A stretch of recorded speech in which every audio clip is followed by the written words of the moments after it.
Hello, I'm Gary Seal with TrueCon Communications. I've been reading success and how-to business books for literally decades, and I finally determined and discovered just recently that there's a common theme in all of those, and it's about a certain aspect of your personality and demeanor that really becomes a number one determination of you being a success. Now, you might have thought it would be integrity or determination or persistence or resilience or some other aspect that is commonly known of people that tend to do very well in our economy. However, as a consensus, they will tell you that it's attitude. Now, attitude can mean a lot of things, right? It could be the lady that you go, she's got attitude. And it could be, well, that young man has a great attitude. But I can tell you that attitude has many different facets to it, as you well know. It might be somewhat like your visualization of a huge website with all of these pull down tabs. It could be started out as something as simple as smile. It's hard to have a bad attitude when you're smiling. It could be being positive. Being positive is a great attitude to have simply because it sets a tone in your mind and with the other people that you're interacting with, is that there is a future and you can move on. And then vision would be a great one. The resilience to understand that Rome wasn't built in a day. It took a long time, and it's going to take a while for you to achieve that vision. That's why it's out there as a far-reaching goal, something you think that you can achieve, but it's going to take some time. It's going to take some effort. It's going to take some work, that great attitude. And then you can be assertive. I see so many ads and people say they want an aggressive person. I do not want to be involved with an aggressive person. Assertiveness means that you address the issue and not the individual. So you can be determined and you can be assertive. Another aspect is fail forward. It's said that anybody who really wants to move ahead and succeed is ultimately going to fail at something, and you'll know from personal experience, and I certainly do, that that is a very common issue. Now, when you do fail, you look back and see some of the things that can be rectified and other things that you can learn from that, other things you're not going to do anymore. So failing forward is a great attribute. The other thing I've had to learn over a long period of time is the simple acceptance of others. Not everyone is going to be like you, and thank goodness they're not. And I'm talking about myself here, is that if we all had homogeneity, we wouldn't have much character in this world. Things would be bland as all get out. But in the acceptance of others, we simply have to understand that not everybody's going to have the same perspective, the same way of getting things accomplished. However, within a certain bell curve, we know that we have to accept others simply because we all have different facets to our personality, and those facets come out as strengths. Now, another aspect, I think, is humility. One of the things that really rubs people the wrong way, and it certainly does me, is an aspect of arrogance, looking down on somebody or thinking you have an attribute that is superior. Nothing turns people off and kills a team like arrogance. So let's work on that humility aspect of things and recognize that that's part of the attitude bell curve. The other aspect, and it's somewhat like the acceptance of others, is trusting people. Give them an assignment, detail some of the end results, but trust them to fill in the blanks and get the thing done. So trusting is huge. Train, educate, retrain, put them out there, let them learn, and then trust them to do what you've asked them to get done. Another aspect is just accept responsibility. Nothing turns somebody off like the failure to have a great attitude that it's somebody else's fault and not theirs. Accept responsibility. Now, I'm sure that you can name a number of other attributes that go along with being positive and having a superior attitude. However, I think I've left one out on my list, and that's thankfulness. The attitude of being thankful for all the little things that people do and sometimes the big things people do. Now, I want to tell you a story about thankfulness that I think you'll probably remember a little bit because it certainly happened to me.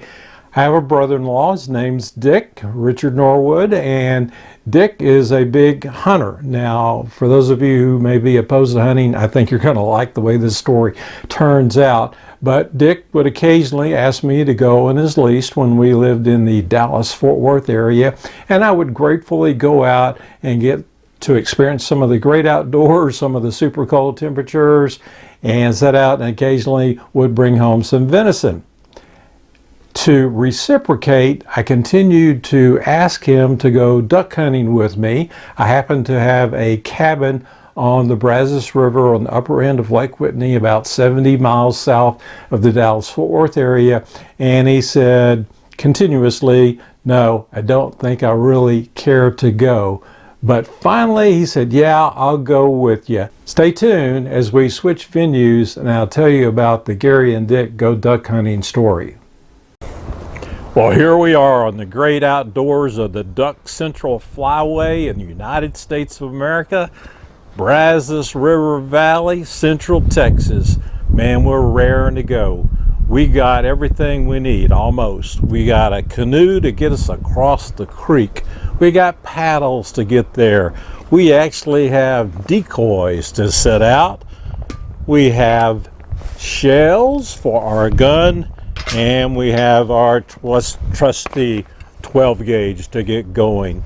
So we paddle across the slough, get our decoys, set them out in the shallows, shove the canoe back up in the woods so the ducks can't see them, and we're almost ready to go. We're sitting there, we get primed, and we're thinking maybe the ducks can't see the decoys. So what are we going to do? Well, there's 3 essential calls in the duck hunting world, and one of them is the contented quack. That means there's happy ducks in the area. Come on down, boys. We got some fun for you. And then there's the whole concept of the contented feeding call, which is a little bit more difficult. Let's see.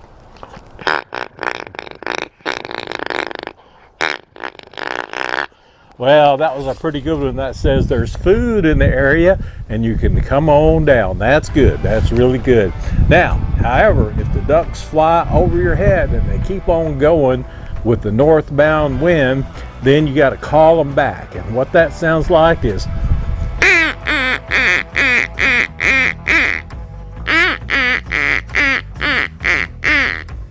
well, if that don't scare them off, maybe they'll come back. And sure enough, the ringnecks were flocking in that morning. We were shooting away. Bam, bam, bam. So lo and behold, I get a duck. And however, as I mentioned earlier, we don't have everything we need. What we don't have is a retriever dog. That means if you shoot a duck, you're the retriever. So I slide my gun up in the safe confines of a tree, and I start tiptoeing out to my duck. I'm walking away, the water's murky, it's right here, and then all of a sudden I trip over an underwater branch. I start making huge type steps, wondering where this is going to go. Now, this whole concept or issue happened in about 3 seconds. I realized that right away, if I didn't do something, I was going to be completely immersed, baptized in the waters of the muddy Brazos without my permission. So what I decided to do in a microsecond is to go down to my knees, which I did, and pop back up. I'd be safe. I wouldn't go under, totally under. And so what happened when I did that is the water poured into my waders and poured way down and then filled back up to a strategic male area.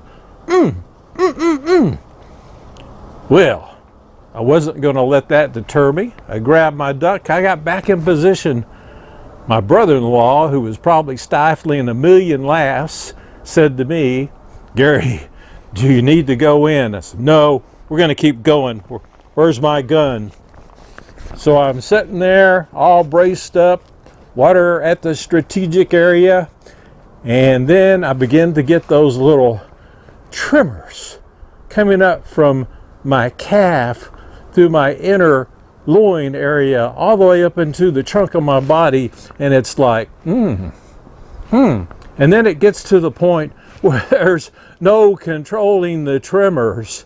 And so I have finally said, "Hey Dick, man, I think we got to give it up and go in." He said, "Yeah, I don't blame you." So we had to gather our decoys, pull the canoe out, put everything in them, slide and paddle back across to the other shore. In the meantime, I am really, really cold. Well, so what happens then is you got water in your feet outside, you're freezing to death, and you can't get your waders off. So I lay down on the ground and say, "Dick, pull my waders off." And then, wow, I felt something funny, and sure enough, I caught a striped bass right there for that little fall. It's amazing. But we get the waders off, and then we head back to the cabin. So the rest of the story returns to the cabin, and I hope you understand that there are different ways to say thank you, and this kind of reciprocation is probably not the best. Well, we finally get back to the cabin and turn up the heaters to a full blasting 80 degrees, get into some better clothes, and start listening to some nice soothing music on the mouth organ, like.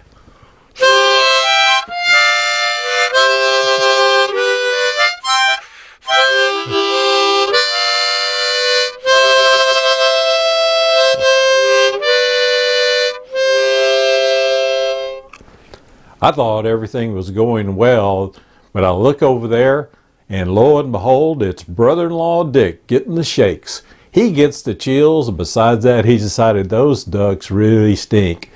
Bottom line is, after this, Dick never goes hunting with me again. And I tell you, the moral to the whole story on thankfulness is, why don't you just get yourself a $5 Starbucks card and a thank you note and send it off. That'll do fine.